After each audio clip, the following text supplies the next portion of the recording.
Hi, and welcome back to another Supercoach Insider podcast. My name's Swiz, here on you, talking to you this Thursday morning as we lead into round three, one of the bigger rounds for the Supercoach season because it's the first real round for trading. I know a few people started to trade last week, but this is where some of those rookies are on the bubble, and we've got that first price rise. So a lot of people are starting to make some decisions around do they fix their team and how they fix their team. So, yeah, I'm going to obviously talk about that. I've got a few questions that people have sent in, which I'm really appreciative of. And we'll go through that and also go through what I'm looking at in my team and how that sits at the moment. As we always do, check us out on the socials. Thanks to everybody that's shouted me out on Twitter for Swiz26, the boys at Supercoach Insider 100. We've got YouTube, and there's been some great comments on there and some suggestions and also questions around teams. And then we've got Stitcher, Spotify, SoundCloud. So, no, appreciate everybody who's been viewing the content, and not just us, but the Supercoach community, and sort of all around each other and trying to improve everybody's team and outlook for the season. So it's been really good. As I said on the Tuesday night podcast, it was great to catch up with George. Grimo and I got to see him and talk a bit of Supercoach, especially around Whitfield at the Richmond GWS game. So yeah, keep getting around each other as the community, and feel free to drop us a line and we can have a chat about your teams. So for me, for this week, I was really happy with how things started off. I scored 2,500, which ranked me 1722 overall, as my screen decides to try to clear up. But so I think that was there were some really good parts to that. Obviously having all the big guns in the midfield like McRae, Neil, Cripps, having Hewitt down the back line. Um, the only unfortunate thing for me was I had the VC on McRae, which is still a great thing because 142 you're never going to sneeze at. But those who kind of mucked up their VC, or they had Owens and had a VC on Neil, that worked out really well for them. Neil having that third quarter where he went 89 points just there. Yeah, he was always going to do really well against the Bombers, but I don't think any of us saw it going that high. And those who had McRae, you're not going to risk 142 points for somebody who, potentially could get injured, and you get a 20 and it costs you 120 points. It's just not going to happen. So, well done to those who scored that. My nemesis, or my mate from Richmond's podcast, Richmond's Supercoach page, Abdul was me and him both scored 2,500, but he had the captaincy on Neil and I had on McRae. So what could have been, there's 100 points difference there if we went in the other direction. But that's how it goes, and the rankings will start sorting themselves out from this point on. But yeah, captaincy can be a big play in that because straight there, a different, if he's gone McRae and I've gone Neil, it's 100 points, I'm up on him. So you'll find that some weeks where if you, depending on who you VC and who you captain, it can really cost you on the rankings and that. So yeah, it is an important part of the game. Now moving on to how my team is sitting, and if the hopefully my technology wants to play ball, which it actually is this week. So I'll wait for my screen's just trying to clear for those who are listening at home. But yeah, my back line, Crisp, Short, Hewitt, I've been really happy with that. Crisp obviously came back well. We saw the video that his partner, I don't know if it's his wife or his girlfriend, put out, getting into him about the fantasy points and sort of mocking us super coaches. Some of us who have probably had not me, but a few probably had a bit of a go at him for not scoring so well in week one. So that's a lesson for people who sort of trade out their premiums. I know a few went Crisp to Hall, so I think it netted you 2 points, and it probably is going to long term do well, but at the same time, sort of wasting that trade. Yeah, I don't know. I would have rather like Whitfield up to Hall if you could have done it. Hinge, there's McCartan and Gipkus. Obviously, DeConning's not going to probably be on field unless he's ruled out, and then I'll loophole McCartan like I did last week. And DeConning just becomes an option there for the VC captaincy. If he is named, then McCartan will just go on field. Whitfield's obviously a big issue, and I was pretty strong with this on Tuesday night about what I'd watched of him on Sunday. And yeah, he's clearly struggling with that either groin injury or OP. He's still got 23 possessions. He's still actually playing a decent role. They've just got a few other people through him. I had a question, I think, from Timmy Ward, good Bombers man, asking with Hopper's injury, does that open up some more midfield time for Whitfield? I don't think it does. We know how many good midfielders they have. Why Toby Green's still out, they're still going to put some of those midfielders down forward to cover, like Taranto. And for some reason, they had Josh Kelly down there last week. Even when the game was on the line, Josh Kelly was in at full forward, which, that's full Cameron. As we usually say, full Bevo. But yeah, Cameron's a bit worse for us with those Supercoach decisions than just general footy decisions. So yeah, I don't think Whitfield's going to get any more time in that midfield, and he just really struggled to sort of move and run as freely as he normally does. So I think that's an actual trade. I know a few people are wanting to hold for another week because he's playing the Suns. I don't think the Suns are as bad as they used to be. Definitely pushed Melbourne all the way the other day. So yeah, Whitfield in the past has scored well against the Suns. And I've got no issue if people want to hold and that, because yeah, he could quite easily come out and score 100. But yeah, I'm actually just watching him live. I really wasn't happy with the way he was moving, and I would rather pull the trigger now. So Whitfield will be one going, and I'll talk about that more in a moment. McRae, Miller, Neil, Cripps. Yeah, I'm really happy with that. If you don't have Cripps, you've got to kind of get him. I don't like the steal down to Cripps. Still scored 111. He's a premium. I think you've got to try to get Berry or somebody like that up. And that's where maybe that Whitfield Berry trade, if those have Berry or have like a Ward, um, McGovern, those sort of players, you try to get him up to Cripps, and you do that through, say, if you've got Whitfield and you take him down to Bowley, would be the move there. I had a question earlier. It might have been, actually, I don't know if this was the break evens or if this was Alex and who shouted us out on Twitter, but they were talking about, is it just worth going Whitfield down to Bowie? I've got no problem with that, but I think you've got to use your cash elsewhere, and that's where you try to get Cripps in your side if you don't have him, and if you already have Cripps, then you might be looking at your sort of Heaney or someone like that. But I don't like the idea of just holding 250k or 300k or something like that, because it's just useless money. And it'll be handy when you want to upgrade in 5 6 weeks. The problem is the higher super coaches, or if you're a league player, that's points on field other people are going to have. So yeah, so that's with that. Berry at the moment, it's a bit of a touch and go on that. I don't mind keeping him because they're playing North this week.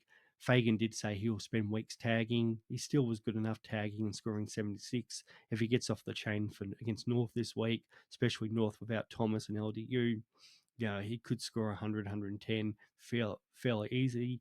He could be running around with Simpkin, but I'm still pretty confident he's going to score pretty well. So I'm more than likely to keep him unless I want that money to help upgrade. Horn Francis, I've been wrapped with that last minute decision, and it's worked out even better for owners who have, because of the LDU and the Thomas injury, and then Dacos and Ward. And I'm keeping Ward at the moment. Like, I did think about putting him down to Dill Stevens, but we did talk about Dylan Stevens' job security on Tuesday night. Now, I don't think it's that great still going forward. Ward still got plenty of the ball, especially in the second half when Wingard got off injured. Kicked a nice goal. It was just his disposal efficiency. So if he can clean that up, I think he's got a role, and I think he can find the ball. So I wouldn't be moving Ward on. It could be a bit more of a slow burn compared to some of those more expensive rookies. But yeah, I'd be definitely keeping him. McDonald actually looked really good as well on the handball, that. And I think, he's got the ability to just plod away and score 50s, make us 100, 150k there. And Mead, I don't like the fact that he was subbed, and obviously only scored the 18, is going to dint his scoring. In a perfect world, I'd like to get him up. But I think just because some of those Port injuries again and just the way they played, he's still going to be around that best 23, and just hopefully it's more on field and could be a bit of a slow burn there. At worst, if he was to get dropped, it gives me a loophole option between Ward and Dacos. So I'm not disappointed there about keeping him. Gorn, Grundy, and then Hugh Dixon. Gorn's the big one that's under a lot of discussion this week. Yeah, it's a really tough one. Like, I get why people want to go down to English and for that cash. Uh, the thing is, Gorn's still averaging 90, and he's played terrible first 2 weeks. I know everybody really likes Luke Jackson and what he's doing, and definitely we talked about there was going to be that split, like this season. We all knew about that. I just don't think Gorn's, been in the best form, and the conditions did not help him on Saturday night against the Suns. It was really slippery, so he dropped some of those intercept marks. So yeah, like I'm not against people wanting to move him on if you want to use that cash elsewhere. If you're moving him on, I think it can only be English. I've heard some people say I'm going to go down to Bruce, or I'm going to, flick Hayes into that midfield, into that ruck line. The problem with Bruce, yeah, he played well in the reserves last week, but still, I expect, one bad game. Like Flynn's had a bad game this week, Bruce will come in. If Bruce has a bad game, Briggs or Flynn will come back in. It's just going to, or they might try to play them together. So I'm not confident with Bruce. I had a question about, can you get Hayes through to when Cherry gets dual position? Ryder played well in the reserves. He's ready to come back. So Hayes could even get dropped this week. Hopefully he's done enough that they think, no, they can play him and maybe drop a Mason Wood. But yeah, I'm kind of a little bit worried about that. Um, and then we go down the forward line and Dunks, Butters, Cogs, Brody's, one of the highest. I think he's 7th overall in the competition and 2nd at Fremantle for points per minute on ground. He has a really low tank, but Y5's out for sort of 6 to 8 weeks now. He's going to have that role in there. Don't expect him to be playing 75%, 80% on ground. It's just not going to happen. But when he's on ground, he does a lot of defensive stuff. So is it? I had a question just before, and I think this might have been Andy's question. So I'm just trying to get this up now. It's about would you move? Apologies for those people who are listening at home as I'm trying to get this up. But would you move Berry to a Brody, for example? And to me, that's a no, because we talked about this on Tuesday night about, is the cash, is that trade you're doing going to get you enough points and make you enough money for the trade that you're using? So for Berry, I can still see him going up 100k, say over maybe the next 5 weeks. It'll be a slower burn than say what maybe Brody will be, but he's still going to make you around that 100k. He's still going to score 70 to 80, and he could still have that bigger game where it's 100. Brody's going to, fluctuate between 80 and maybe 110 if he was to get a couple more minutes a quarter on field. So they're going to score, probably Brody outscores Berry maybe 10 to 20 points a week. He's going to get maybe an extra 20, 30, 40K. But so you're now wasting a trade for maybe, 100 points at most. It's not even probably that over the next month. It might be only 80 points and 40K. So to me, that's not worth it. If I'm looking at making a trade, I want to make cash initially if I can, and I want to be hopefully turning that into 150K.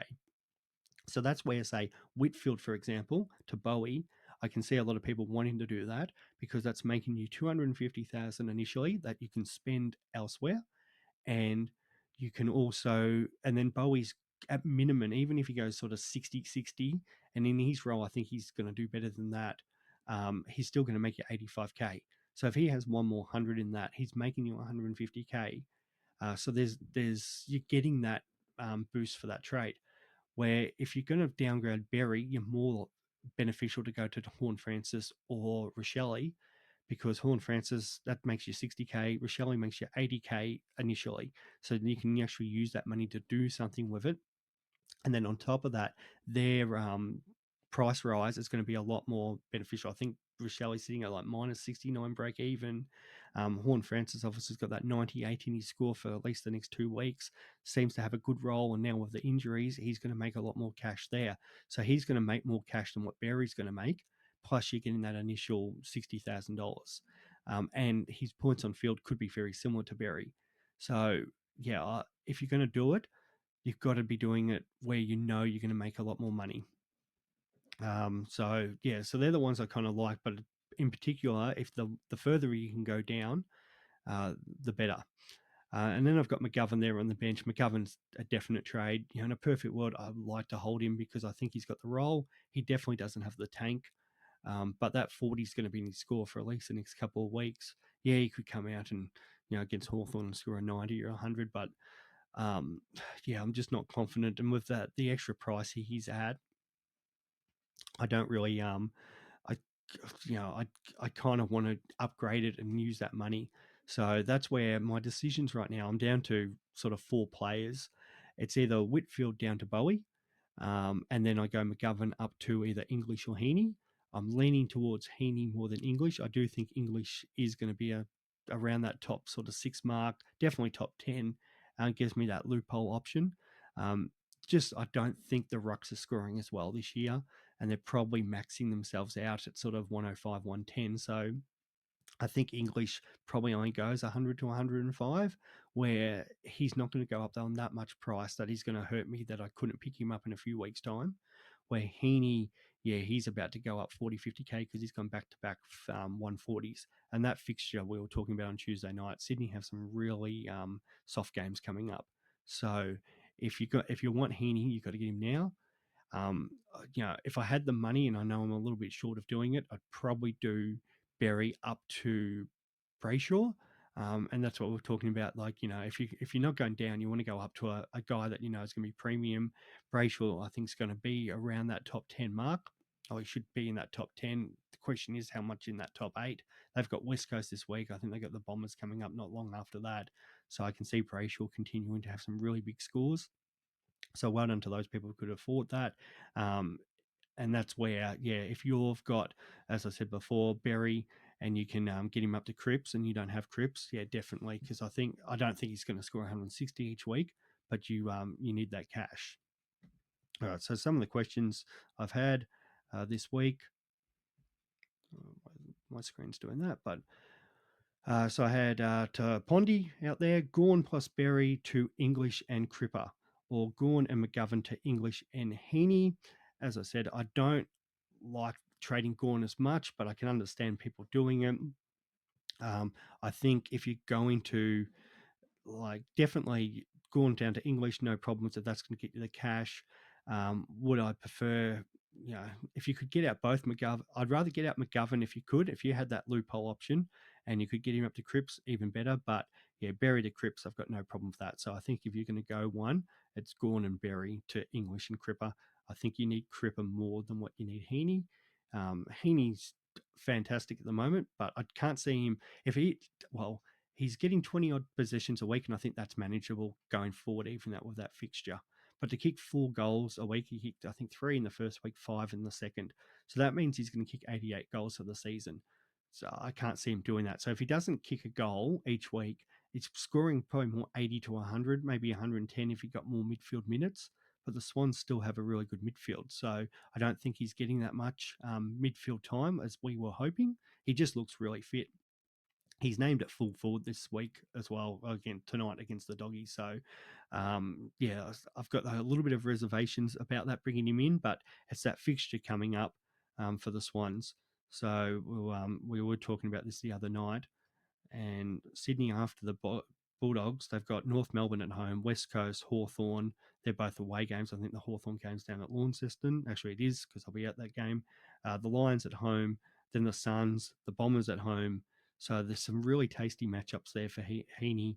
Definitely can keep at least at 100 average. He's going up, probably 40 to 50K this week. He'll go up probably another 30, 40. The money doesn't mean much because you're wanting to keep him. It's just you're not wanting to pay more for him.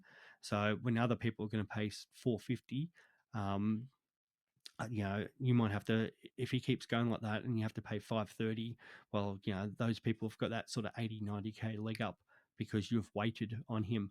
But if you've got to make the decision between Cripps and Heaney, yeah, you want Cripps in. So, no, great question from you, Pondy. Does a great job, Pondy, on with the Parkfield Cricket podcast too. So, a shout out to him. Question from Tristan.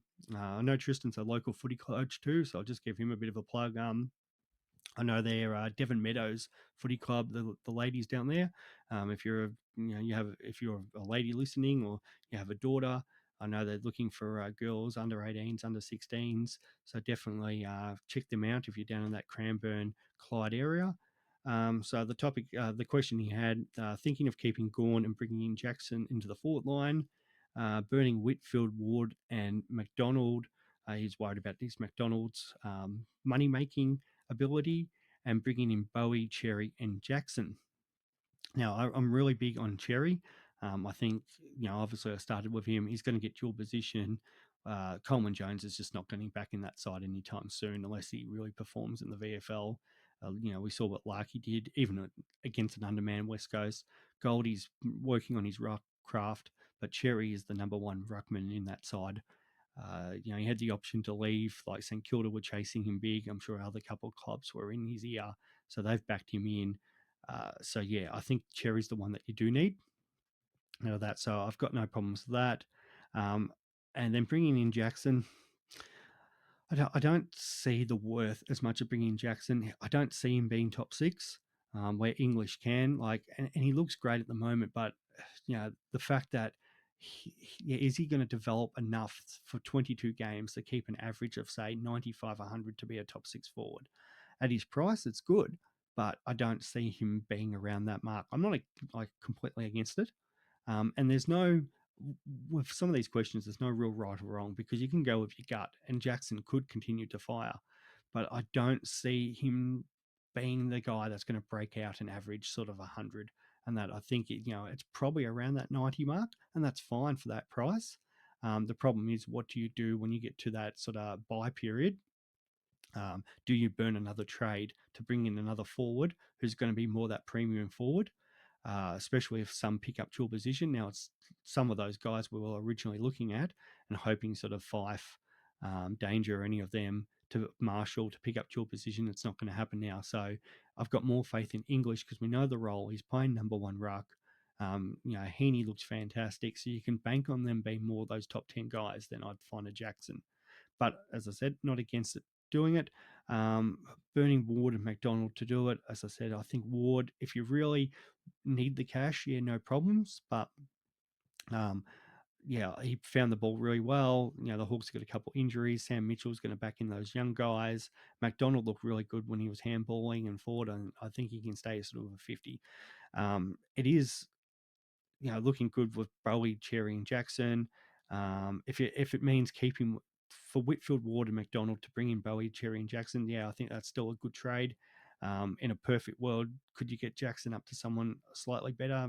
That would be good, but yeah, it's still improving your team, improving your points. And he's actually sent me his team. Actually, kind of looks good because he's gone Caldwell over Berry. And I did have that question from someone about would you go Berry to Caldwell? Yeah, Caldwell's got the role, especially now with Zach Merritt out, Dylan Shill under a bit of an injury cloud. And if it's not this week, he could always miss next week. So Caldwell will now playing the midfield. We're very big on him on the preseason. He looked good in there. I think he's going to probably at best score maybe 100 to 105. And Berry still could average sort of 80 to 85, just depending on how his body goes and depending if he's tagging and that. So you're making a trade for 20 points a week. It's probably going to net you maybe an extra 70,000 cash. I don't think it's personally worth it. I would try to get, say, the Ward up to Caldwell might make more sense than that, than actually side swapping Berry in a perfect world. So, thanks for the question there, Tristan. Definitely something to look at. I did answer Timmy's before about Hopper and Whitfield, and if you had Hopper in a draft, yeah, if he's out for 3 months, unfortunately, depends how deep your draft is. If you've got only 4 on your bench, you're going to have to just let him go and try to get somebody on there. If you're in a deeper bench, you can definitely hide him there. Hopefully, he comes back for finals. You make finals and put him there. But even in the 2 games I've seen him, he kind of lost more his scoring role to Tom Green. So I don't know if Hop is really worth keeping, and he's probably lost a bit of value in keepers. And unfortunately, I have him in a keeper, so that's a bit frustrating going forward. So I don't kind of know what else you can do with him. It's just one of those. He looked like it was good, but unfortunately, with those clubs that have so many midfielders, there's not much you can do. Anders or Alex, he was talking to me about would you trade Berry to Brody? We talked about that before. I think that is too sideways, and Chris was replying with that. If it was McGovern, on the other hand, yeah, you do that, no problems. And that's the same. If you had those who started Rochelle in the midfield, um, you know, really valuable now. I really wish I started him over Ward for that reason, because there's more I could do. And I could bring in Brayshaw because of that. That's what's stopping me from bringing in Brayshaw over, say, Hall or Heaney this week. But yeah, I'm trying to avoid where I can using the 3 trades as well. In a perfect world, I kind of only want to use the 2 trades. And if I can get away with that, that would be better, because I think we're going to get more carnage as the season goes on. I had a bit of, as those who were listening Tuesday, had a bit of a cold over the last couple of days. Luckily, it wasn't COVID, but there's no reason why, unfortunately, people might not get a second COVID, um, positive test. And with the players, it's a lot more stricter with what they're doing. So, yeah, we might find throughout the season those trades might come really valuable. So I've heard a couple of people holding all their trades. In a perfect world, I want to hold my trade boost, and I use the 2 trades, and that's where I was talking about going, down McGovern down, or McGovern as a more of a, Whitfield down to Bowie, and then I can go McGovern up to Heaney, and that's points on field, because then Hayes goes to the bench, Heaney comes on with his scoring. Hopefully Bowie can score at least as well as Whitfield is and still make more cash. So that's, yeah, where I was leaning towards there. Um, Outside of that, the couple other ones that we kind of haven't discussed, and I haven't barely heard any discussion. I know a lot of people talking about Aaron Hall, but I'm worried about his price and always worried about that injury concern.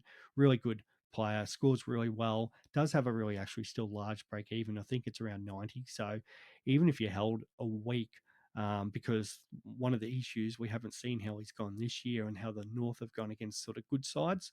They've played 2 of the weaker sides in Hawthorn and West Coast first up. He's done well, scoring 120. And then is a Luke Ryan or Hayden Young a better option? That was a question I had from co-host Chris.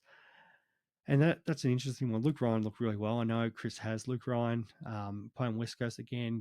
He's just that intercept defender for 40k less than Hall or Stewart. um, I don't mind I don't mind that pick. The problem with Ryan, again, it's always that injury history. He's going to get injured at some point. In a perfect world, I hope he plays 22 because he's such a good footballer. But every year he seems to just miss games, so that's the worry. So you're thinking that's going to cost you another trade, but as a point scorer, fantastic. And Hayden Young is and this actually, I had another question. I forget who apologised, but about Tom Green. And Hayden Young as a mid-pricer, could he be the sort of best player in that 400 bracket outside, obviously, Cripps? Um, I think definitely, especially if they were to lose Luke Ryan and he became that number 1 interceptor, showed on the weekend what he can do. The problem is, again, like St Kilda played really well. Kind of the conditions and how they played, there was plenty of room for an intercept marking. They were kind of playing a bit Pagan's paddock. So if they couldn't get the ball over the back, they were just getting intercept marked. So I'd rather probably another week of data. The problem is Young's obviously going to go up in more money. Tom Green, I think he looks really good. He looks like he's the number 1 in that midfield. Even the point where they moved Kelly to full forward, which just doesn't make sense to me. But Tom Green was just playing all in the guts, and I think they're a bit worried about the possibility of losing him. There was those rumours yesterday about Benny Gell having lunch with his grandfather, Michael Green, who used to be a Richmond player. So I think they're going to give Green every opportunity, and he's the one that definitely could, be that big breakout guy this year. But is it sort of he's breaking out to what sort of Brayshaw did last year? Is Green going to be a top 8 player? Probably not. I still think he's going to score really well. He's got a lot of similarities to Clary, and I think Clary in that second year went 110. So he could still get up around that mark. Would I have more confidence in a Cripps or a Brayshaw or any of those guys? Absolutely. But I'm not against that pick. If you can get Berry up to Green, and we've now Hopper out, Whitfield struggling with injury, yeah, I can see Green doing really well. So my trade targets I think your number 1, you've got to look at Cripps if you don't have him. If you don't have Cherry, I think Cherry's a really good option because it's going to be that dual position, especially if you're carrying English. You can obviously switch and swap those guys around.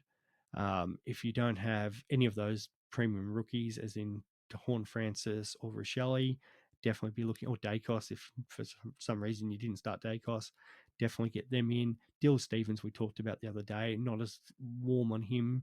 He scores really well, but we haven't seen him with both Lloyd and McInerney in the side. And he's a big chance of being that sub in a couple of weeks if Papley gets back, and because one of those Swans are going to have to push out if they're all fit. And I think Logan McDonald's missing this week as well. So they've got some other options sitting. They've got a lot of depth there. So only going to be one bad game.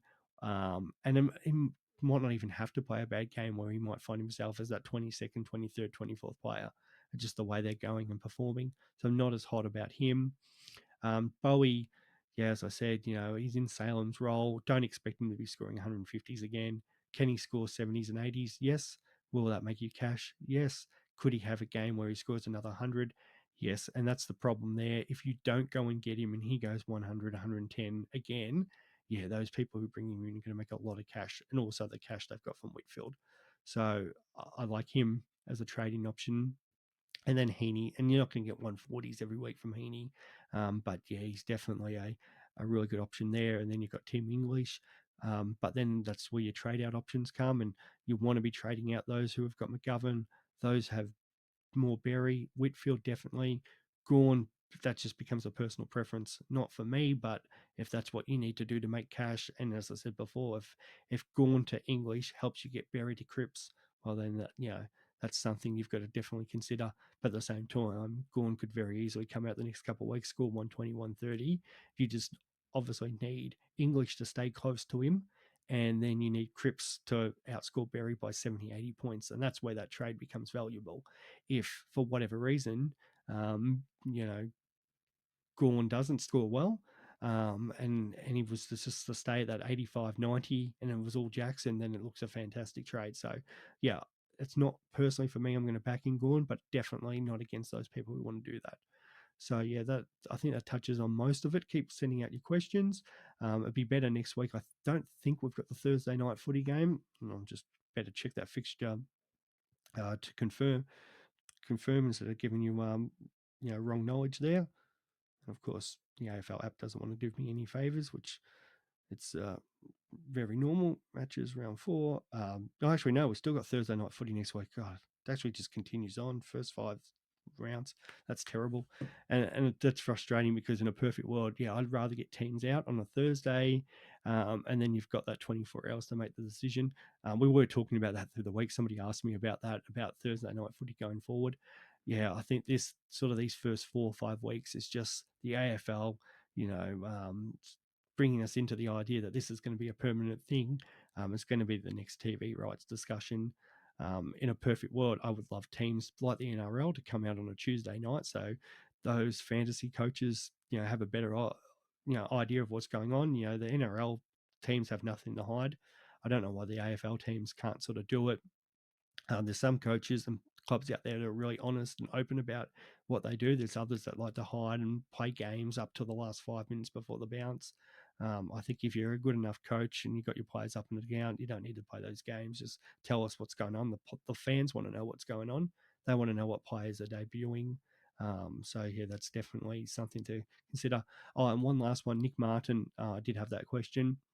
If you're in that position where you don't have him, hold him for one more week.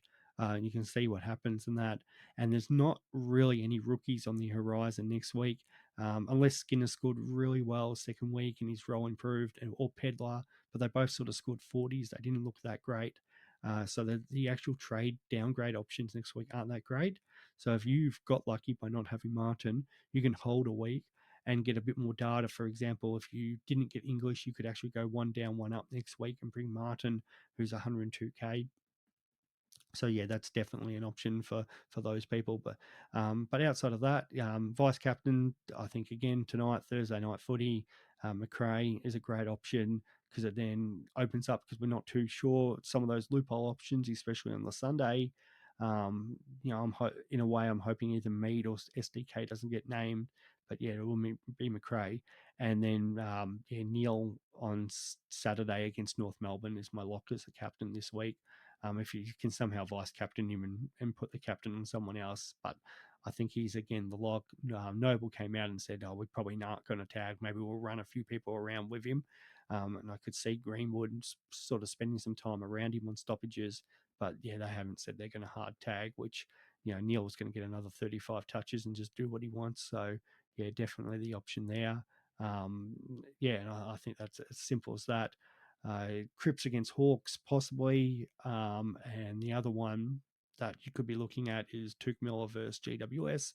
If you have him, Jack Steele playing Richmond on the Sunday is a good backup option for those who have him as well. So, but yeah, there's nothing wrong with throwing a left field VC on, especially if you're going to have Neil captain anyway. So I know people are talking about Teeny Dunkley, even tomorrow night's game. With Melbourne playing a depleted Bombers, if you've got Petrarca or Oliver, yeah, that could definitely be a good shout as well. And then, yeah, as I said, Neil, if you have him, and if you don't have him, and I didn't discuss that earlier, if you don't have him, go out and get Neil because this guy's just a freak. But outside of that, yep, love, as I say, love chatting Supercoach, and yeah, give us a shout out, and all the best for round 3. It should be a very interesting week. Enjoy, guys.